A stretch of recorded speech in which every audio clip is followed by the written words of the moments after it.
बिस्मिल्लाहिर्रहमानिर्रहीम। अस्सलामुअलैकुम, मैं हूं सुंदस खान। शामिल करते हैं हेडलाइंस। सिंध हुकूमत की जानिब से कोरोना वायरस के खतरनाक वबा फैलने के खदशात पर लॉकडाउन का ऐलान किया गया है। District central model police station Liaquatabad supermarket के SHO लियाकत हयात ने अपने थानों की हुदूद में लाउड स्पीकर के जरिए ऐलानात करवाना शुरू कर दिए। आज रात 12 बजे के बाद से लगने वाले लॉकडाउन के बारे में आवाम को आगाह किया जाएगा। कोरोना वायरस एक खतरनाक वबा है जिसके फैलाव को रोकने के लिए सिंध हुकूमत ने सख्त इकदाम करना शुरू कर दिए। सचल पुलिस का दफा 144 की खिलाफ वर्जी पर बस अड्डे पर छापा। गैर कानूनी तौर पर इंटरसिटी बस चलाने वाले 7 अफराद गिरफ्तार।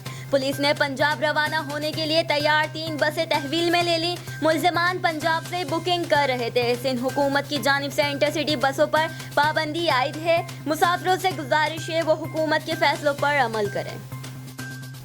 लोधरा के जिले में दफा 144 का नफाज DPO सैयद करार हुसैन ने जिले भर के पुलिस अफसरान को अहकामात जारी कर दिए। दफा 144 का नफाज आज रात 9 बजे शुरू होकर 24 मार्च सुबह 9 बजे तक नफाजुल अमल रहेगा। खिलाफ वर्जी करने वालों को मौके पर गिरफ्तार करके मुकदमा दर्ज किए जाएंगे। हुकूमती अहकामात और कानून की 100% पाबंदी यकीनी बनाई जाएगी।